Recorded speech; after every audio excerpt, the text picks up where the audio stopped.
One of the most important keys to every single golfer's golf swing is the takeaway. And a lot of golf swings go haywire in the very beginning of the motion. So this week we are going to sit here and we are going to take advantage of learning piece by piece how to get the club to the top and putting ourselves in position to make a solid strike on the golf ball every time through our downswing. Hey guys, if you're enjoying these videos, please hit the like button, leave a comment down below, and definitely hit the subscribe button. I greatly appreciate every single one of you that has become a member of this community. All right, so we have to understand how to sequence the golf club. We have to understand that we want connection between the arms and the body as the club is going back. If you get those two premises, you can put yourself in position to strike the ball any way you want every time. P1 is just when we address the golf ball. To P2, which is club parallel in the backswing, is a very important movement. Now, a lot of people don't think about how important it is, but they make one super deadly move. They lose connection between their lead arm, which is their left arm for a right-handed golfer, and their body. When this starts happening, that club head is going to roll way behind the hands. If the club head gets back there, we are going to be in a constant chase in order to compensate for that movement problem. So what I want my players to feel is that that lead arm is going to stay into the body and turn back. If you watch it face on, my chest is rotating that club back. Now we're trying, by the time we get to P2, to get that club somewhere near toe line. If we can get it to match toe line, it's going to be in a pretty good position to work up, as long as that arm is staying connected and the hands haven't moved too far away from the golf ball. Now when I get to P2, if I'm moving properly, you're going to see that the club head starts hiding my hands when I get near toe line, okay? I never want to be in a position where my hands are clear as day on either side.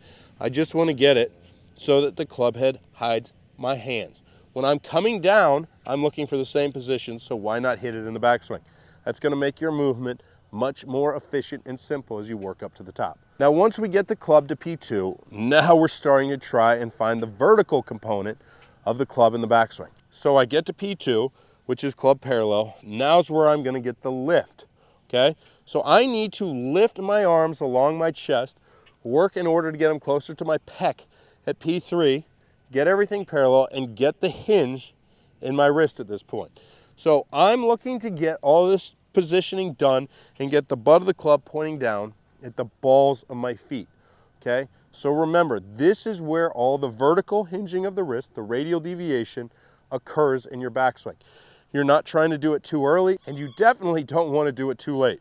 So if you can get in that position where you're hinging and lifting from P2 to P3, you're going to get the club in a good position every time.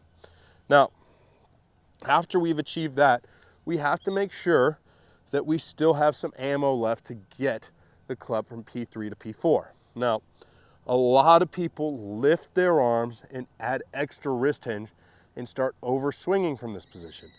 That's one of the issues that I see a lot of, and it definitely leads to high scores. But what we really want our body to do is get into a position where the final piece of the puzzle is just my chest turning and creating inclination to get the club up to P4. If I can do that, I don't have to worry about overswinging. Now, overswinging, you see it a lot. That's the player where everything just breaks down, the arms start folding, the club goes long, they get something way too far underneath. Something is going on where the club and the hands are getting way too far behind the body in the backswing, and that club head is going to have to work very hard in order to get back out in front and have a chance to strike the golf ball. That's a movement I see a lot of in high handicap players. Okay, so if you're at home, you can record your backswing down the line and try and see where you're missing from these positions. When we go back, we want to get the club somewhere near toe line at P2. We want our hands hidden behind the club head, okay? From P2 to P3, we're trying to get the lift of the arms and the hinge of the wrists, and we want that butt of that club pointed somewhere near the balls of my feet at the top, okay? From P3 to P4, we want to feel that we are simply cranking the club up to the top of our backswing, right? Getting proper shoulder inclination along the way and just completing the turn with my chest instead of my hands. If you record the video and you find yourself getting in here where you see that roll, you turn way too much too early, you see those causes of separation that's going on in your golf swing, and you can identify them, I'm going to shoot a video just for you. This Tuesday, my Just the Drills is going to cover all the drills to put you in a good position all the way up to the top of your backswing. So if any of these issues that I've addressed are you, come back and check that video out. Thanks again for watching. Hope to see you Tuesday. Hey guys, if you like this video, please like and comment. I come out with new content every Saturday, Sunday, Tuesday, and Thursday. Thanks a lot, you guys.